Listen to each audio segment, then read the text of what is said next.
So Serco Health are, I guess, a provider who are focused on service delivery, but with service delivery that's designed around patient experience. We've done a lot of work in patient experience measurement. So one of the things I'm going to talk about at this conference is how we've done that, the methodology that we've used to bring patient needs to life, and how we measure improvements that are being made, and also just touch a bit. There's a lot of change in the UK system just now. They're introducing a measure across the whole of the UK. They're calling the Friends and Family Test, looking at patient experience. I'm going to talk a bit about the current debate on that measure and how that's being rolled out.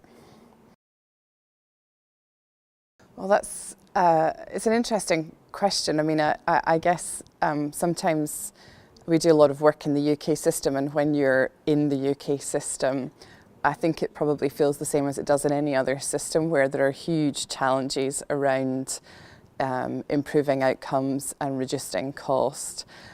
So I guess one of the things we're keen to do is learn what other systems are looking at, what great work's being done in Canada, around the world. Actually, we're fortunate that we operate in a number of regions across the world, and therefore we're keen to look at what's being done in lots of different countries.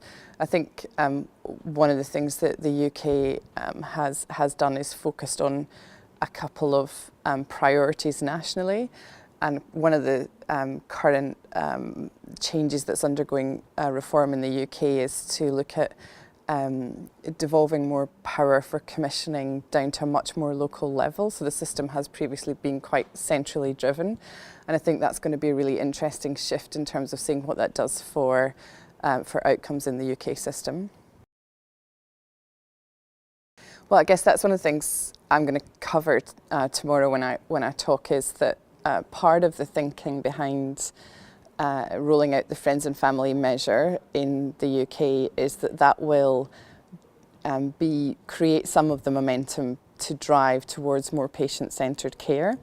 So I guess the analogy that I've heard used a few times is that in New York, for example, they had a real difficulty around food hygiene, and for years couldn't really address that underlying issue until they started publishing ratings in the windows of restaurants, and actually that made quite significant improvement.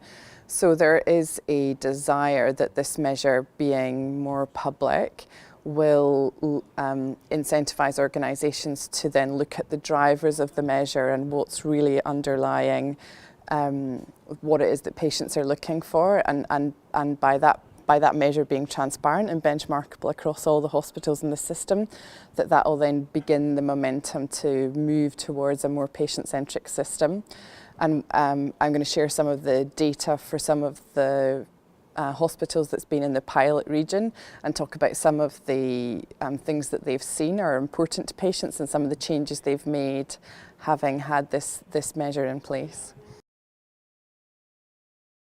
So I guess what I'm struck by, which is what I'm struck by frequently, is that the challenges in healthcare are actually pretty analogous from country to country and region to region.